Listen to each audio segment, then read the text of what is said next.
ओम नमस्ते जी। 45वीं श्रव्य कणिका उत्कृष्ट शंका समाधान।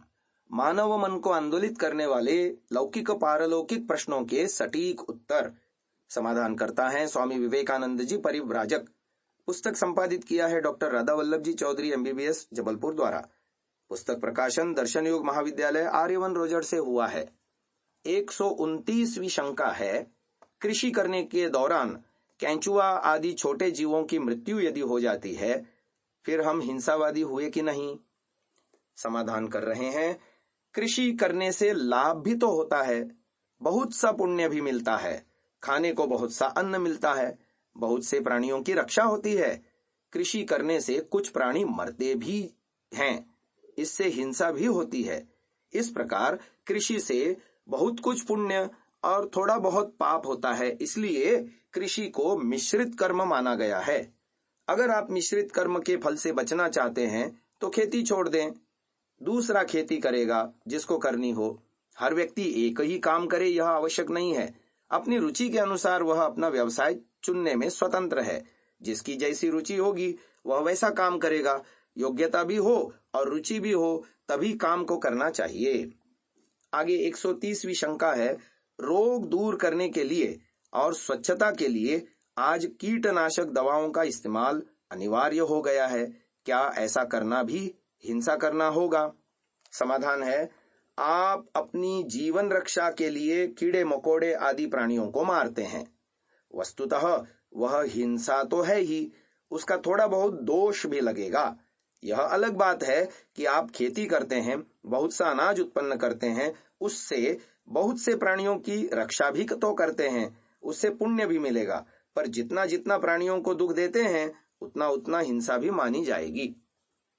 आगे 131वीं शंका है, हमें किस सीमा तक सहनशील होना चाहिए और कब प्रतिकार करना चाहिए। यदि कोई माता पिता का अपमान करे तो क्या सहन करना उचित होगा। समाधान, इसका उत्तर यह है कि कोई हमारे ऊपर छोटा मोटा आरोप लगाए तो हमें उसको सहन कर लेना चाहिए। कोई माता पिता का अपमान करे तो उसे रोकना चाहिए, उसको सहन नहीं करना चाहिए। उसको सावधान करना चाहिए कि तुम ऐसा गलत काम मत करो, अपनी सीमा में रहो। हमें इतने कायर कमजोर नहीं बनना चाहिए कि कोई अगर एक थप्पड़ मारे तो दूसरा गाल आगे कर दो कि हाँ भाई ले मार। ऐसा नहीं चलता है। स्वाभिमान से जीना चाहिए। हमारा उद्देश्य किसी से झगड़ना नहीं है, हम किसी को परेशान नहीं करना चाहते, पर कम से कम कोई हमें भी तो परेशान न करे। आप सम्मान से जियो, हमको भी जीने दो। हम आपको तंग नहीं करते तो आप हमको क्यों तंग करते हो। आप अपने ढंग से जियो, हम अपने ढंग से जिएंगे। आप हमारे माता पिता का अपमान करेंगे, यह नहीं चलेगा। आपको हम टोकेंगे, सावधान कर देंगे।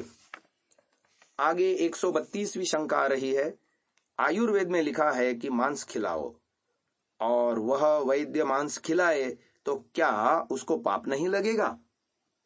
इसका उत्तर दिया जा रहा है, आयुर्वेद में भी मिलावट है।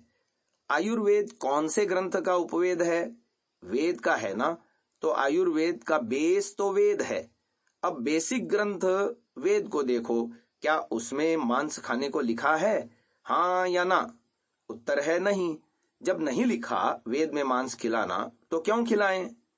तो इससे पता चला कि आयुर्वेद में मिलावट है। वो आयुर्वेद का अपना सिद्धांत है ही नहीं। आयुर्वेद के अंदर चरक के अंदर राजयक्ष्मा रोग की उत्पत्ति क्या लिखी है। चंद्रमा की 27 कन्याएं थीं और उसके कारण वो रोग हुआ।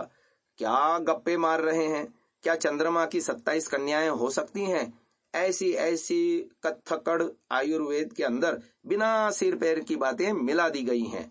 तो मांस खाने का विधान चाहे वो चरक में हो चाहे अन्य ब्राह्मण ग्रंथ में हो, वे सब बाद की मिलावट है, वो वेद के अनुकूल नहीं है। वेद के अंदर व्यक्ति को शाकाहारी भोजन खाने का विधान किया है। यजुर्वेद का मंत्र है गोधूमाश्च यवाश्च तिलाश्च मासाश्च। अथर्ववेद का मंत्र है रसमौषधीनाम, अर्थात औषधियों का रस पियो। समसिंचामि गवाम क्षीरम, अर्थात ईश्वर कहता है कि मैं मनुष्यों के लिए गाय का दूध दे रहा हूं, गाय का दूध पियो। यह अथर्ववेद में लिखा है, परिषदाज्यम प्रसादानम प्रसादायम, घी खाओ, दही खाओ, मक्खन खाओ, मलाई खाओ, शाकाहारी भोजन खाओ। वेद का यही सिद्धांत है। तो जो आयुर्वेद में मांस खाने का लिखा है वह मिलावट है। अब जब वेद कहता है मित्रस्य चक्षुषा सर्वाणि भूतानि समीक्षन्ताम, सब प्राणियों को मित्र की दृष्टि से देखो, भेड़ बकरी मार के खाएंगे तो मित्र को तो कोई मारता है क्या?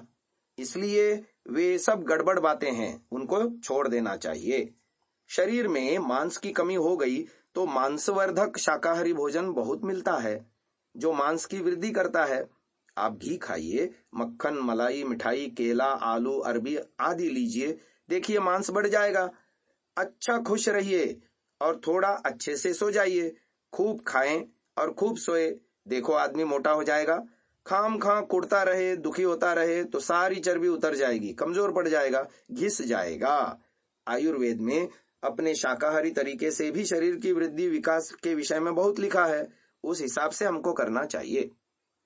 आगे 133वीं शंका आ रही है, विपरीत व्यक्ति के साथ कब तक संयमित व्यवहार करें, वह भी घर का ही सदस्य हो तो? इसका समाधान स्वामी जी कर रहे हैं, जब तक आपकी सहन शक्ति हो तब तक निभाओ और अपनी सहन शक्ति बढ़ाओ। आजकल लोगों में सहन शक्ति बहुत घट गई है। 30-40 साल पहले लोगों में जितनी सहन शक्ति हुआ करती थी, क्या आज उतनी है? नहीं है। आज सहन शक्ति घट गई है। गड़बड़ हमारी तरफ से है। अपनी सहन शक्ति को बढ़ाएं। आप भौतिक साधनों का जितना अधिक प्रयोग करेंगे, आपकी सहन शक्ति उतनी अधिक घटती जाएगी। जितना हमारा जीवन विलासिता पूर्ण होता जाएगा, उतनी सहन शक्ति कम होती जाएगी। पिछले 30-40 साल में भौतिक साधन बहुत बढ़ गए हैं। सड़कें बहुत बढ़ गईं, मोटर गाड़ियां बढ़ गईं, टेलीफोन बढ़ गए, बिजली बढ़ गई और मशीनें बढ़ गईं, यानी सारे भोग के साधन बढ़ गए और लोग इन भोग साधनों के आदी हो गए। इसलिए सहन शक्ति घट गई। जीवन चलाने के लिए, देश की सेवा करने के लिए इन भौतिक चीजों का उपयोग करें तो कोई आपत्ति नहीं। सुख लेने के लिए आप इन वस्तुओं का उपयोग नहीं करना। अगर सुख के लिए इन चीजों का प्रयोग करेंगे तो आपकी सहन शक्ति घट जाएगी। लगातार इन चीजों का प्रयोग न करें, कभी प्रयोग करें कभी नहीं करें। जानबूझकर बीच बीच में प्रयोग छोड़ दें। 5 दिन प्रयोग करें, 1 दिन न करें तो आपकी क्षमता बनी रहेगी। दूसरी बात यह है कि यह न माने कि भौतिक साधनों में ही अंतिम सुख है। आज लोगों ने यही मान लिया कि धन संपत्ति आदि भौतिक साधनों में अंतिम सुख है। जैसे तैसे करके इन साधनों को प्राप्त करो। जिसके पास धन संपत्ति अधिक से अधिक होगी, वो अधिक से अधिक सुखी होगा। यह मान्यता गलत है। इस गलत मान्यता से लोगों के जीवन की दिशा बदल चुकी है। सब लोग भोग साधनों के पीछे बेतहाशा भाग रहे हैं और अपनी सहन शक्ति खोते जा रहे हैं। जिन कार्यों से व्यक्ति के जीवन में शांति थी, सुख था, चैन था, आनंद था, वो कार्य उसने छोड़ दिए। ईश्वर की भक्ति करना, यज्ञ करना, दान देना, सेवा करना, बड़ों का आदर करना, इन कार्यों से हमारे जीवन में शांति थी। आज वे काम तो लगभग छूटते जा रहे हैं। आज पूछो कि आप हवन करते हैं, आप भगवान का ध्यान करते हैं, आप बच्चों को बिठाकर अच्छी बातें सिखाते हैं, आप बड़ों की कुछ सेवा करते हैं, तो वे कहते हैं साहब समय नहीं मिलता। उनके पास धंधा करने के लिए बहुत समय है, व्यापार के लिए बहुत समय है, शॉपिंग करने के लिए बहुत समय है, गप्पे मारने के लिए बहुत समय है। घंटों तक मोबाइल फोन पर चिपके रहेंगे, लेकिन अच्छे काम के लिए समय नहीं है और इधर उधर के कामों में फालतू समय गंवाते रहते हैं।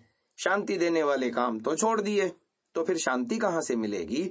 इसलिए जो शांति देने वाले काम हैं, मन को प्रसन्न करने वाले काम हैं, उन कामों को करें। सहन शक्ति बढ़ाएं। जब तक सहन शक्ति है तब तक अपने परिवार वालों के साथ निभाएं, तब तक उसके साथ मिल के रहें, उसको बार बार समझाएं, सहन करें। जब बिल्कुल ऐसी स्थिति आ जाए, वो पत्थर उठाकर सर फोड़ने को तैयार हो जाए, तब चुपचाप नमस्ते कर दें, फिर उससे अलग हो जाएं। यह बिल्कुल आखिरी सीमा है। छोटी मोटी बात हो तो ऐसा मन में बोलें, कोई बात नहीं, और बड़ी बात हो तो बोलें, ईश्वर न्याय करेगा। इससे आपकी सहन शक्ति बढ़ेगी। ये आपकी सहन शक्ति बढ़ाने वाले सूत्र हैं। आज के लिए इतना ही। ओम।